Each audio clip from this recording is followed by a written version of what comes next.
He lost his only son. She was about to lose both her daughters. They were complete strangers living in the same city, drowning in grief, with no idea their lives were already connected by the most beautiful secret. 6 years later, a chance meeting at a cemetery would reveal the truth and prove that love is stronger than death. Welcome to the story room. While you are here, please hit the subscribe button and comment your view on the story and where you're watching from. Every Sunday morning, rain or shine, Robert Harrison walked through the tall iron gates of Riverside Cemetery. His steps were slow and careful, like a man carrying an invisible weight on his shoulders.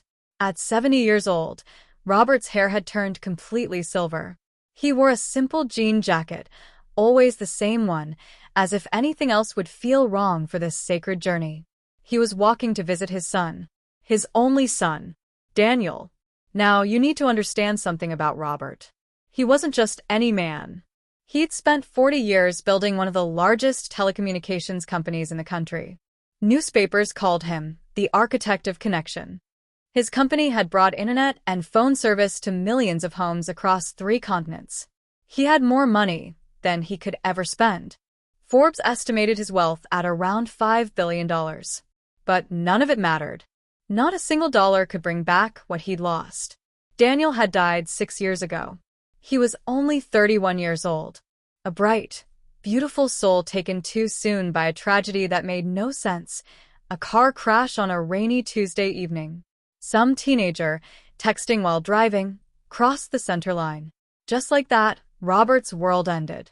Daniel had been everything to him.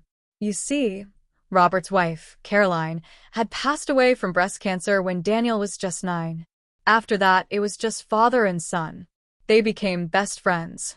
They took road trips together, cooked terrible meals together, laughed at the same stupid movies.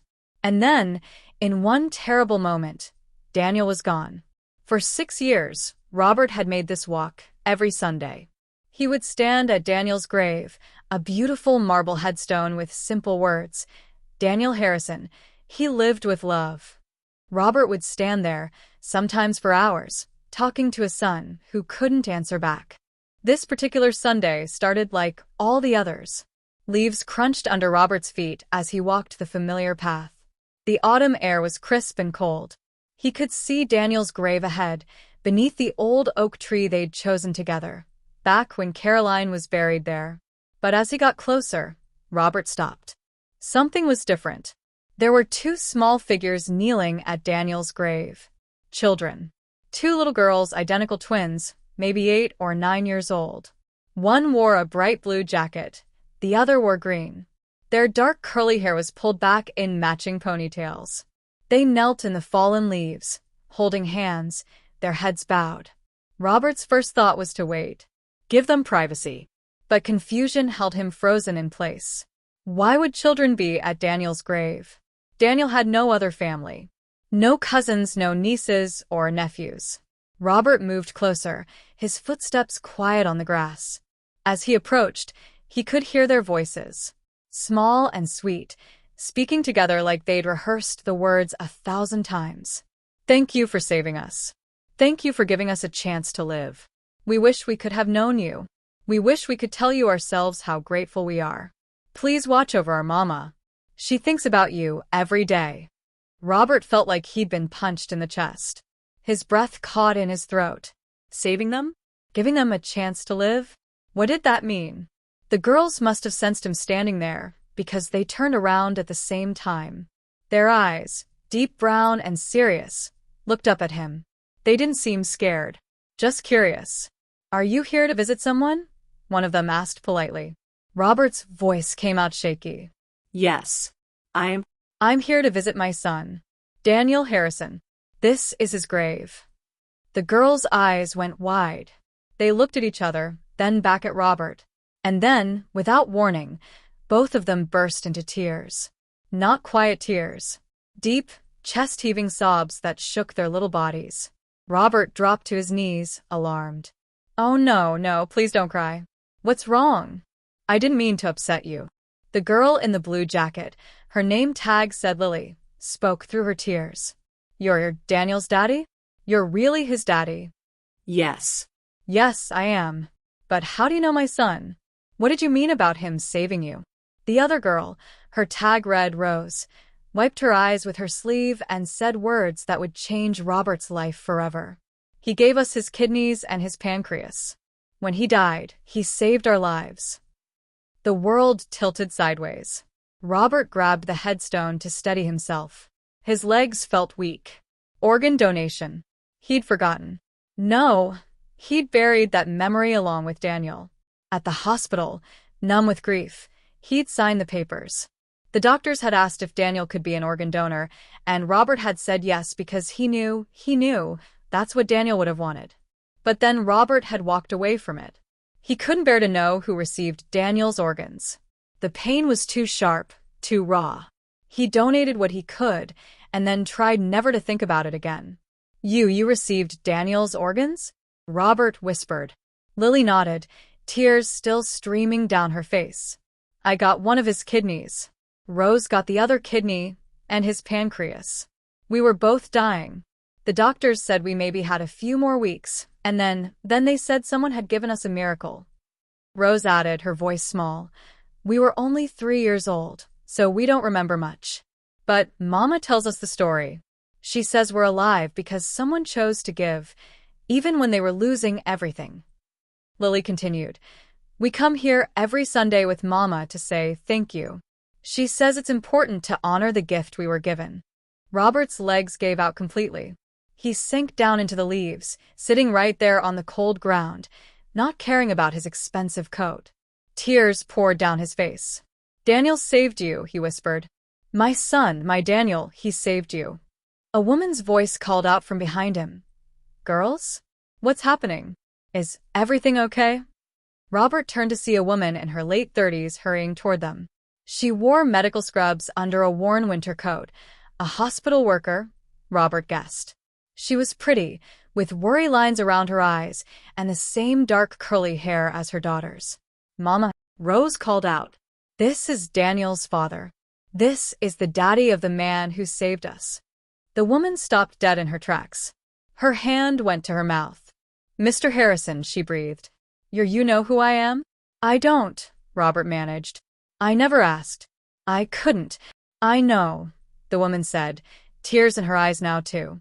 They told me you didn't want contact with the recipients. I respected that. But Mr. Harrison, I've wanted to thank you for 6 years. I've wanted to tell you what your son's gift meant to us.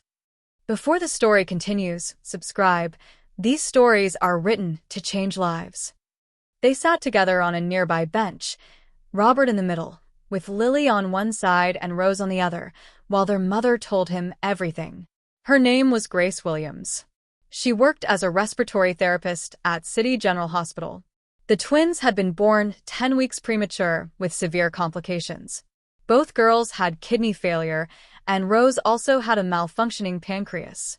By the time they were 3 years old, both were on dialysis, both were dying. Grace was a single mother. The girls' father had left when he found out about their medical conditions, just walked away like they were too much trouble. I was working double shifts, Grace said quietly, her voice thick with emotion. Trying to pay the medical bills, trying to keep my girls alive, watching them get weaker every single day. I prayed for a miracle, even though I felt guilty for it, because a miracle meant someone else had to die. She wiped her eyes. And then one night I got the call. They'd found a match. Not just for one of my girls, for both of them. The doctor said it was almost impossible. Twin sisters both getting what they needed from the same donor. The odds were astronomical. Grace looked at Robert with tears streaming down her face. Your son was their exact blood type. His organs were a perfect match for both of them. The surgeon told me he'd never seen anything like it in 30 years of transplant medicine. It was like Daniel was meant to save them. Robert listened, his heart breaking and healing at the same time. I didn't know, he said. I signed the papers, but I couldn't face knowing who received his organs. It felt like losing him all over again. I understand, Grace said. But Mr. Harrison, you should know, your son didn't just save my daughter's lives. He saved mine too. I was drowning in debt, in fear, in grief. The transplants gave me my girls back. I got to watch them grow up. I got to see them start school, learn to read, make friends, live normal, healthy lives. She reached over and squeezed his hand. Every single day with them is a gift from your son. Lily tugged on Robert's coat sleeve. Can I tell you something? Robert looked down at her. This child carrying Daniel's kidney inside her body. Of course. Sometimes, Lily said softly, when I close my eyes really quiet, I can feel it. The kidney. And it feels warm and safe, like it's protecting me. Mama says that's just my imagination, but I think maybe your son is still there just a little bit, watching over me. Robert's composure completely shattered. He pulled both girls into a hug. Grace joined them, and they all wept together, right there among the gravestones and autumn leaves, for people connected by loss and love, and an incredible gift. When they finally pulled apart, Robert felt something he hadn't felt in 6 years. Peace. Daniel was gone, but he lived on, not just in memory, but in these two bright-eyed girls who came to his grave every Sunday to say thank you. Would you tell us about him? Grace asked gently. About Daniel? The girls know he saved them, but they don't know who he was, what he loved, what made him laugh. And so Robert talked. He told them about Daniel's passion for photography, how he'd traveled to remote places to capture perfect sunrises. He told them about Daniel's volunteer work teaching art classes to kids in homeless shelters, about his terrible sense of direction and his incredible sense of humor. He told them about father-son camping trips and the way Daniel had held Robert's hand at Caroline's funeral. He was the best person I ever knew, Robert said. And I've been so angry that he was taken so young. I've spent 6 years asking why. Why him? Why my son? He looked at the girls. But now I see. He didn't just die. He gave life. He saved you. Over the following months, Robert became part of the Williams family. He learned that Grace was struggling. Despite working full-time at the hospital, the ongoing medical care for the twins, even with insurance, left her drowning in co-pays and expenses. Her car was 15 years old and breaking down constantly. Her apartment was tiny and in a rough neighborhood. Robert didn't reveal his wealth right away, but he started to help. A hospital raffle that Grace somehow won, a reliable car, an anonymous scholarship fund that covered the girls' medical expenses, a better apartment in a safer area that mysteriously had reduced rent. But more than money, Robert gave them his time and his heart. He attended the girls' school plays and soccer games. He taught them to play chess and took them to museums. He was there for birthdays and holidays. For Robert, the twins became his connection to Daniel, proof that his son's life had mattered, that his death had meaning.